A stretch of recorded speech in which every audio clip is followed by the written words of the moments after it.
இந்த ஸ்கிரீனில் நாம் பார்க்கிறோம்.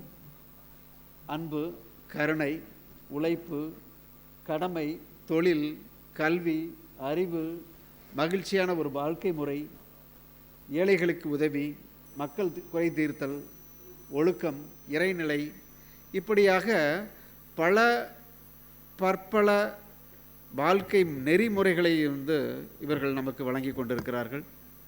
அதுவே நம் மருந்தில்லாத வாழ்க்கைக்கு ஒரு ஆதாரமாக நமக்கு இருக்கும் என்று எண்ணுகிறேன். நமக்கு அனைவருக்குமே விருப்பம் இருக்கும், ஒரு ஆரோக்கியமான வாழ்க்கை, ஆரோக்கியமான வாழ்வு, ஆரோக்கியமான மனநிலை இது என்றுமே இருக்க வேண்டும் என்று. ஸோ அதுக்கு நம்மளுடைய ஆன்றோர்கள் பல வழிமுறை காட்டியிருக்கிறார்கள். அது யோகங்கள் என்று கூறுவார்கள், அஷ்டாங்க யோகம் என்று கூறுவார்கள். இயமம், நியமம், ஆதனம், பிரணயாமம், பிரத்யாகாரம், தாரணை, தியானம், சமாதி என்பதாக அந்த அடுக்கு நிலைகள் அமையும். யமம் என்பது நாம் மனதளவில் எவ்வளவு தூய்மையாக இருக்கிறோம் என்பது குறிக்கொள்வது.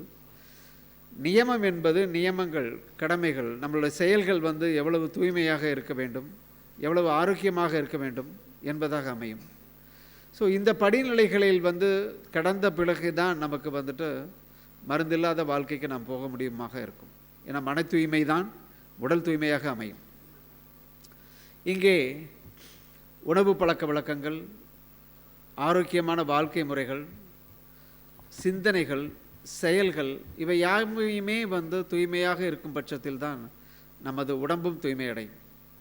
மருந்தென வேண்டாவாம் யாக்கைக்கு அருந்தியது அற்றது போற்றி உணின் என்று வள்ளுவர் பெருந்தகை கூறுவார்.